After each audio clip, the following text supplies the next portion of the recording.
ചോദ്യം ഇതാണ്, കോൺഗ്രസിലെ മുഖ്യമന്ത്രി കസേര കളിക്ക് പുതിയ തന്ത്രങ്ങളോ എന്നാണ്. പേഴ്സണലിൽ തുടങ്ങാം. പേഴ്സണലിൽ നമ്മളിതുവരെ കണ്ടിട്ടില്ലാത്ത രീതിയിലാണ്.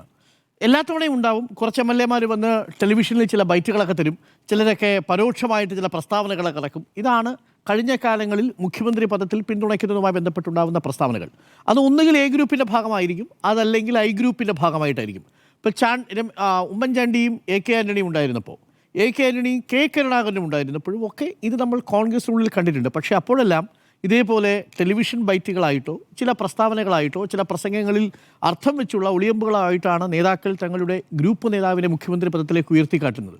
പക്ഷേ ഇപ്പോൾ 3 പേരാണ്, KC, RC, VD, 3 പേർക്കുമായിട്ട് പ്രചരണ തന്ത്രങ്ങൾ ഒരുങ്ങുന്നത് പലതരത്തിലാണ്. ചിലർ ഡോക്യുമെൻ്ററി ഇറക്കുന്നു, ചിലർ ഫ്ലെക്സ് വയ്ക്കുന്നു, ചിലർ സോഷ്യൽ മീഡിയയിൽ ക്യാമ്പയിൻ നടത്തുന്നു, മറ്റ് ചിലർ പോഡ്കാസ്റ്റ് പോലെയുള്ള പരിപാടികൾ നടത്തുന്നു. അപ്പോൾ തങ്ങളുടെ സ്ഥാനം ഉറപ്പിക്കാൻ വേണ്ടിയുള്ള ഒരു തിരക്കിലാണ്. പക്ഷേ എല്ലാം 4-ാം തീയതി വരുന്ന റിസൾട്ടിനെ അടിസ്ഥാനമാക്കിയിരിക്കും. പുതിയ തന്ത്രങ്ങളാണോ കോൺഗ്രസിൽ ഇപ്പോൾ നമ്മൾ കാണുന്നത്? പുതിയ കാഴ്ചകളാണ് കോൺഗ്രസിനെ സംബന്ധിച്ചിടത്തോളം, പുതിയ കാഴ്ചകളാണ്. നേരത്തെ അരുൺ പറഞ്ഞതുപോലെ പഴയ കാലത്തൊക്കെ ആണെങ്കിൽ അന്നൊരു ലീഡർ ഉണ്ടായിരുന്നു. അപ്പോൾ ആ ലീഡറിനെ കേന്ദ്രീകരിച്ചാണ് ചർച്ചകൾ. മുഖ്യമന്ത്രി ആരാകും എന്ന കാര്യത്തിൽ സംശയമുണ്ടാകില്ല. അതുപോലെ പിന്നീട് ലീഡറിനെ വെട്ടി AK ആൻ്റണി വരുന്നു, AK ആൻ്റണിക്ക് ശേഷം AK ആൻ്റണിയെ വെട്ടി ഉമ്മൻചാണ്ടി വരുന്നു. ഇതൊക്കെ വെട്ടിയിട്ടാണ് വരുന്നതെന്ന് നമ്മൾ ഓർക്കണം.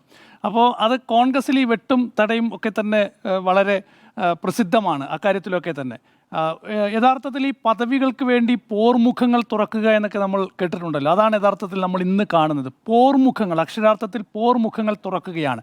മുൻകാലങ്ങളിൽ ഒരു നേതാവിനെ കേന്ദ്രീകരിച്ച് അല്ലെങ്കിൽ ഒരു നേതാവ് ഉണ്ട് എന്നാണെങ്കിൽ ഇന്ന് ആ സ്ഥാനത്ത് 3 നേതാക്കളാണ്. 3 നേതാക്കളും കരുതുന്നത് തങ്ങൾ മുഖ്യമന്ത്രി സ്ഥാനത്തേക്ക് യോഗ്യരാണ് എന്നുള്ളതാണ്. അപ്പോൾ ആ ഞങ്ങൾ യോഗ്യരാണ് എന്ന് ജനത്തെ ബോധിപ്പിക്കാനോ അതല്ലെങ്കിൽ അണികളെ ബോധിപ്പിക്കാനോ ആയി പ്രതിച്ഛായ നിർമ്മിതിയാണ് നടത്തുന്നത്. അതിലാരും പുറകിലല്ല എന്നുള്ളതാണ്. ഈ മുഖ്യമന്ത്രി ചർച്ചകൾക്ക് തുടക്കമിടുന്നത് എറണാകുളത്ത് നിന്നാണ്, കൊച്ചിയിൽ നിന്നാണ്. അത് ഇവിടുത്തെ മുഹമ്മദ് ഷിയാസ് എന്ന് പറയുന്ന കൊച്ചിയിലെ സ്ഥാനാർത്ഥിയാണ് ആദ്യം പറയുന്നത്. കേരളത്തിൽ UDF വിജയിക്കും, UDF വിജയിച്ചാൽ കേരളത്തിൽ എറണാകുളത്ത് നിന്നായിരിക്കും ഒരു മുഖ്യമന്ത്രി ഉണ്ടാവുക എന്ന് ആദ്യം പ്രഖ്യാപിക്കുകയാണ്.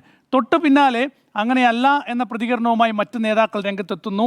അതിനുശേഷം AP അനിൽകുമാറിനെ പോലെയുള്ള KC വേണുഗോപാലിൻ്റെ അടുത്ത അനുയായികൾ ലീഗ് നേതാക്കളെ കാണാൻ പോകുന്നു, ചർച്ചകൾ നടത്തുന്നു. ആ നിലയിൽ ഒരു തെരഞ്ഞെടുപ്പ് ഫലം വന്നതിന് ശേഷം എങ്ങനെയാണോ കോൺഗ്രസിൽ ചർച്ചകൾ നടക്കുന്നത്, നീക്കങ്ങൾ നടക്കുന്നത്, ആ നിലയിലേക്ക് കാര്യങ്ങൾ മാറി എന്നുള്ളതാണ്. ഇപ്പോൾ അതായിരുന്നു ആദ്യ ഘട്ടം എന്ന് പറയുന്നത്. 2-ാം ഘട്ടത്തിലേക്ക് കടക്കുമ്പോൾ ഇപ്പോൾ വളരെ ഒരു പുതിയ മോഡലാണ്. ശരിക്കും കോൺഗ്രസ് ഒരു പുതിയ മോഡൽ മുന്നോട്ട് വയ്ക്കുന്നു എന്ന് വേണമെങ്കിൽ നമുക്ക് പറയാം. ഇപ്പോൾ രമേശ് ചെന്നിത്തല, ഏറ്റവും ഒടുവിലത്തെ കാര്യം പറഞ്ഞ് പഴയ കാര്യങ്ങൾ പറയാം. ഇപ്പോൾ മുഖ്യമന്ത്രി റേസിൽ ഇപ്പോൾ നിൽക്കുന്ന രമേശ് ചെന്നിത്തല ഇപ്പോൾ ഒരു പോഡ്കാസ്റ്റ് തുടങ്ങുകയാണ്. ആ പോഡ്കാസ്റ്റ് എന്ന് പറയുന്നത് കേരള യാത്ര എന്നാണ്. 1982 രമേശ് ചെന്നിത്തല കേരള യാത്ര നടത്തിയിട്ടുണ്ട്. 2 ദിവസം മുൻപാണ് ജനനായകൻ എന്ന് പറഞ്ഞുള്ള വലിയ ഡോക്യുമെൻ്ററി വരുന്നു. അതോടൊപ്പം തന്നെയാണ് അതിനെ വെല്ലുന്ന തരത്തിൽ KC വേണുഗോപാലിൻ്റെതായിട്ടുള്ള ഒരു ആളുകൾ ഇതെല്ലാം ഉയർത്തിപ്പിടിക്കുന്നു. VD സതീശനാണെങ്കിൽ നിശബ്ദനാണെന്ന് തോന്നും, പക്ഷേ അദ്ദേഹവും അദ്ദേഹത്തിൻ്റെതായുള്ള വലിയ നീക്കങ്ങൾ നടത്തുന്നുണ്ട്.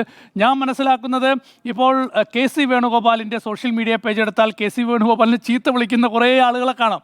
അപ്പോൾ KC വിഭാഗം നേതാക്കൾ പറയുന്നത് ഇതൊക്കെ VD സതീശൻ അനുകൂലികളായിട്ടുള്ള സോഷ്യൽ മീഡിയ ടീമാണെന്ന് ആരോപിക്കുന്നു.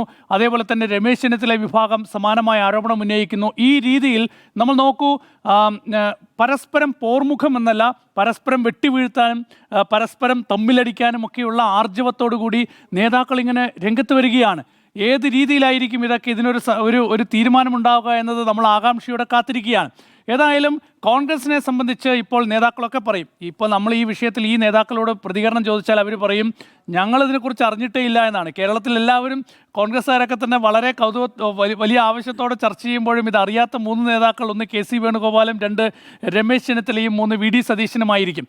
ഏതായാലും എല്ലാ നേതാക്കൾക്കും അവരുടേതായ പങ്കുണ്ട്. അവരെല്ലാവരും വലിയ ഫൈറ്റ് നടത്തുന്നു, മുഖ്യമന്ത്രി സ്ഥാനത്തേക്ക് എത്തുക എന്നുള്ള ലക്ഷ്യവുമായി മുന്നോട്ട് പോകുന്നു. പക്ഷേ ഞാൻ മനസ്സിലാക്കുന്നത് ഈ തീരുമാനം കേരളത്തിൽ ആര് മുഖ്യമന്ത്രിയാകണം എന്നത് തീരുമാനിക്കാൻ പോകുന്നത് ഒരുപക്ഷെ കോൺഗ്രസ് വിജയിക്കുകയാണെങ്കിൽ അത് ഹൈക്കമാൻഡ് തന്നെയായിരിക്കും. അതിൽ ഹൈക്കമാൻഡിൻ്റെ സേ തന്നെയായിരിക്കും ഏറ്റവും പ്രധാനപ്പെട്ടതെന്നാണ്.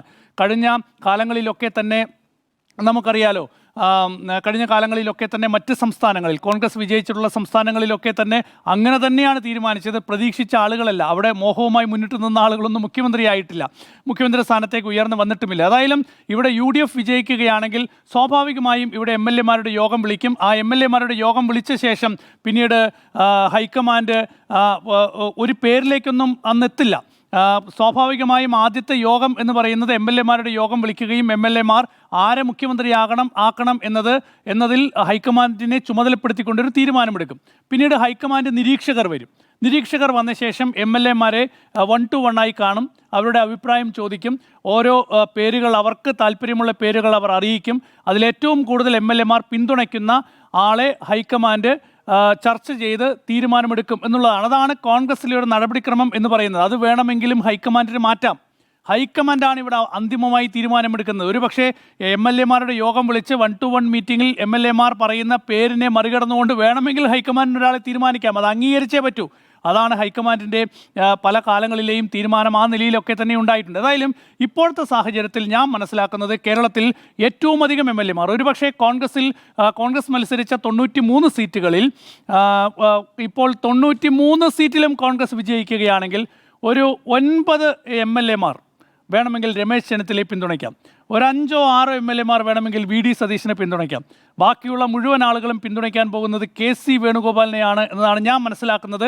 അത് ആ നിലയിലാണ് കേരളത്തിലെ സ്ഥാനാർത്ഥികളെ ഇത്തവണ തീരുമാനിച്ചിരിക്കുന്നത് എന്നുള്ളതാണ്. ഞാൻ പറയട്ടെ, എറണാകുളം ജില്ലയിൽ മാത്രം, നമ്മളിപ്പോൾ ഈ ഇരിക്കുന്ന എറണാകുളം ജില്ലയിലെ മാത്രം നമുക്ക് ഒരുപക്ഷെ എല്ലാ കോൺഗ്രസ് അംഗങ്ങളും വിജയിച്ചു എന്ന് കണക്കാക്കുക. അങ്ങനെ കണക്കാക്കിയാൽ VD സതീശനെ പിന്തുണയ്ക്കുന്ന ആകെ ഒരാളെ ഉണ്ടാവുള്ളൂ, മുഹമ്മദ് ഷിയാസ്. രമേശ് ചെന്നിത്തലയെ പിന്തുണയ്ക്കുന്നത് ആകെ 2 പേരുണ്ടാകും. ഒന്ന് അൻവർ സാദത്തും രണ്ടാമത്തേത് TG വിനോദും മാത്രം. ബാക്കി എല്ലാവരും പിന്തുണയ്ക്കാൻ പോകുന്ന ആരെയാ? KC വേണുഗോപാലിനെയാണ്. നമ്മളിനി ആലപ്പുഴയിലേക്ക് പോയാലോ, അവിടെ രമേശ് ചെന്നിത്തല സ്വാഭാവികമായും രമേശ് ചെന്നിത്തലയെ പിന്തുണയ്ക്കും. ഷാനിമോൾ ഉസ്മാൻ VD സതീശനെ പിന്തുണയ്ക്കും. നമ്മൾ മറ്റ് ഓരോ ജില്ലകളിലേക്കും പോയാൽ ഭൂരിപക്ഷം MLA-മാരുടെ ഭൂരിപക്ഷം വെച്ച് നോക്കിയാൽ KC വേണുഗോപാലിന് ഭൂരിപക്ഷം കൂടുതലായിരിക്കും. അങ്ങനെ MLA-മാർ കൂട്ടമായി KC വേണുഗോപാൽ മുഖ്യമന്ത്രിയാകണം എന്ന് ആവശ്യപ്പെട്ടാൽ ഹൈക്കമാൻഡ് എന്ത് തീരുമാനമെടുക്കും? അപ്പോൾ ഇത് ഹൈക്കമാൻഡ് എന്ത് തീരുമാനമെടുക്കും എന്നത് MLA-മാരുടെ ഒരു ഭൂരിപക്ഷ തീരുമാനത്തിൻ്റെ അടിസ്ഥാനത്തിലാണ് വരുന്നത് എങ്കിൽ ഞാൻ മനസ്സിലാക്കുന്നത് ഒരുപക്ഷെ UDF വിജയിക്കുകയാണെങ്കിൽ അത് KC വേണുഗോപാലിനുള്ള സാധ്യത വളരെ കൂടുതലാണ്. പക്ഷേ ഇതൊക്കെ ചർച്ച ചെയ്യേണ്ടത് തെരഞ്ഞെടുപ്പ് ഫലം വന്നിട്ടാണ് എന്നുള്ളതാണ്. പക്ഷേ ഇവിടെ തെരഞ്ഞെടുപ്പ് ഫലം വരുന്നതിന് മുൻപേ തന്നെ കോൺഗ്രസിൽ ഈ ചർച്ചകൾ തുടരുകയാണ്. ഇപ്പോഴും കോൺഗ്രസിൻ്റെ പ്രധാനപ്പെട്ട നേതാക്കൾക്ക് മുസ്ലിം കൺസോളിഡേഷൻ ഉണ്ടായി എന്ന് പ്രതീക്ഷിക്കുകയും അതിലൂടെ കേരളത്തിൽ ഒരു മുന്നേറ്റമുണ്ടാക്കാൻ സാധിക്കും എന്ന് കോൺഗ്രസും UDF-ഉം ഒക്കെ പ്രതീക്ഷിക്കുന്നേ ഉള്ളൂ. പക്ഷേ ഇപ്പോഴും അവർക്ക് ഉറപ്പിച്ച് പറയാൻ വയ്യ എത്ര സീറ്റിൽ വിജയിക്കും, ഭൂരിപക്ഷം കിട്ടുമോ എന്ന് ഇപ്പോഴും പല നേതാക്കൾക്കും ഉറപ്പിച്ച് പറയാൻ കഴിയുന്നില്ല എന്നുകൂടിയുണ്ട്. അപ്പോൾ വിജയിക്കണം ആദ്യം, വിജയിച്ച ശേഷമാണ് ഈ ചർച്ചകളൊക്കെ നടക്കേണ്ടത്. ഏതായാലും കോൺഗ്രസിൽ ഇതൊക്കെ പതിവാണ്. സ്ഥാനങ്ങൾക്ക് വേണ്ടി ഇത്തരത്തിൽ വലിയ പോരൊക്കെ ഇതിനു മുൻപ് നടന്നിട്ടുണ്ട്, ഏതായാലും ഇപ്പോഴും നടക്കുന്നു. നിർഭാഗ്യവശാൽ കേരളത്തിൽ മുഖ്യമന്ത്രി സ്ഥാനം എന്ന് പറയുന്നത് ഒരാൾക്ക് മാത്രമേ ആകാൻ പറ്റുള്ളൂ. കോൺസ്റ്റിറ്റ്യൂഷൻ പ്രകാരം ഒരു മുഖ്യമന്ത്രിയേ ഉള്ളൂ. ഒന്നിൽ കൂടുതൽ മുഖ്യമന്ത്രിമാരുണ്ടായിരുന്നുവെങ്കിൽ അത് പരിഹരിക്കാമായിരുന്നു. ഏതായാലും ആ ഒരു സ്ഥാനത്തിന് വേണ്ടിയുള്ള വലിയ പോരാട്ടമാണ്. ഈ പോരാട്ടത്തിൽ ആര് ജയിക്കും എന്നത് ഞാൻ ഈ ഹൈക്കമാൻഡിൻ്റെ ഒരു രീതി അനുസരിച്ചാണെങ്കിൽ ആര് ജയിക്കും എന്ന് ഞാൻ നേരത്തെ ചൂണ്ടിക്കാണിച്ചു. പക്ഷേ ഇപ്പോൾ നടക്കുന്നത് എനിക്ക് ചൂണ്ടിക്കാണിക്കാനുള്ളത് ഈ മത്സരമൊക്കെ നല്ലതാണ്, പക്ഷെ അധിക്ഷേപം എന്ന് പറയുന്നത് മാറ്റിവെക്കേണ്ടതാണ് എന്നുള്ളതാണ്.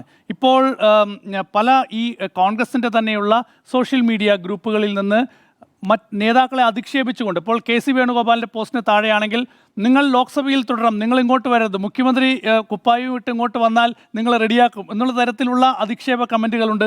VD സതീശൻ്റെ പോസ്റ്റിന് നേരെ നോക്കിയാൽ അതിന് സമാനമായ രീതിയിൽ, അതുപോലെ തന്നെ രമേശ് ചെന്നിത്തലയുടെ പോസ്റ്റിന് നേരെ നോക്കിയാൽ അതിന് സമാനമായ രീതിയിൽ, ഇതേ രീതിയിൽ നേതാക്കളെ അധിക്ഷേപിക്കുന്ന തരത്തിലുള്ള പോസ്റ്റുകൾ വരുന്ന സാഹചര്യമൊക്കെ തന്നെയുണ്ട്. അപ്പോൾ നിങ്ങൾ ഈ വോട്ട് ചെയ്ത ജനങ്ങളോട് എന്താണ് പറയുന്നത് എന്നൊരു പ്രശ്നം കൂടിയുണ്ട്. സാധാരണക്കാരായ വോട്ടർമാർ ഒരുപക്ഷെ ഈ കേരളത്തിൽ ഭരണമാറ്റം വേണം എന്നൊക്കെ, ഇതൊന്നും സംഭവിച്ചിട്ടില്ല, ഇതൊക്കെ നമ്മുടെ ഒരു ഊഹത്തിൽ നിഗമനത്തിൽ പറയുന്നതാണ് എന്നൊക്കെ പ്രതീക്ഷിച്ചുകൊണ്ട് ഒരുപക്ഷെ കോൺഗ്രസിന് വോട്ട് ചെയ്തിട്ടുണ്ടെങ്കിൽ ആ ജനത്തോട് നിങ്ങൾ എന്ത് ന്യായീകരണമാണ് പറയുക എന്നൊരു വലിയ ചോദ്യം കൂടിയുണ്ട്. ഇതാണ് അവസ്ഥയെങ്കിൽ, അതായത് മുഖ്യമന്ത്രിയെ തീരുമാനിക്കാൻ മുഖ്യമന്ത്രി ആകുന്നതുമായി ബന്ധപ്പെട്ട് ഇതാണ് കോൺഗ്രസിലെ സാഹചര്യമെങ്കിൽ ഇനി അധികാരത്തിൽ വന്നാൽ എന്തായിരിക്കും അവസ്ഥ എന്ന് സ്വാഭാവികമായും ജനങ്ങൾ ചിന്തിക്കും. ആ നിലയിലേക്ക് കോൺഗ്രസ് തരം താഴരുതെന്നുള്ളതാണ് എൻ്റെ ഒരു അഭിപ്രായം എന്ന് പറയുന്നത്. ഏതായാലും ഈ തെരഞ്ഞെടുപ്പിൻ്റെ തുടക്കത്തിൽ ഒരു വിജയപ്രതീക്ഷ കാണുമ്പോൾ തന്നെ കോൺഗ്രസിൽ ഈ നിലയിലേക്ക് തരം താഴുന്നൊരവസ്ഥയിലേക്ക് നേതാക്കൾ പോകുന്നു എന്നുള്ളതാണ്. അപ്പോൾ ഒരു മടിയുമില്ലാതെയാണ് നേതാക്കൾ ഇക്കാര്യത്തിൽ രംഗത്ത് വരുന്നത്. ഞങ്ങളാണ് മുൻപൻ, ഞാനാണ് മുൻപൻ എന്ന നിലയിൽ സ്വയം പ്രചരിപ്പിച്ചുകൊണ്ട് പ്രതിച്ഛായ നിർമ്മിതിയൊന്നും തെറ്റില്ല. പ്രതിച്ഛായയൊക്കെ നിർമ്മിക്കാം, ഞാൻ നല്ല ആളാണ്, നല്ല മനുഷ്യനാണ് എന്നൊക്കെ പറയുന്നതിലൊന്നും തെറ്റില്ല. പക്ഷെ ഞാൻ നല്ല മനുഷ്യനാണ്, നല്ല വ്യക്തിയാണ് എന്നൊക്കെ പറയുന്നതിന് ഒപ്പം നിങ്ങൾ മറ്റുള്ളവരെ അധിക്ഷേപിക്കുക കൂടി ചെയ്യുന്നതാണ് ഏറ്റവും വലിയ കഷ്ടം എന്ന് പറയുന്നത്. അതിൽ നിന്നൊക്കെ മാറണം. ഏതായാലും തൽക്കാലം ഈ ചർച്ചകളൊക്കെ ഇവിടെ നിർത്തുന്നതാണ് കോൺഗ്രസിന് നല്ലത്. മെയ് 4-ാം തീയതിക്ക് ശേഷം ചർച്ചകൾ നടത്തുന്നതായിരിക്കും ഏറ്റവും ഉചിതം.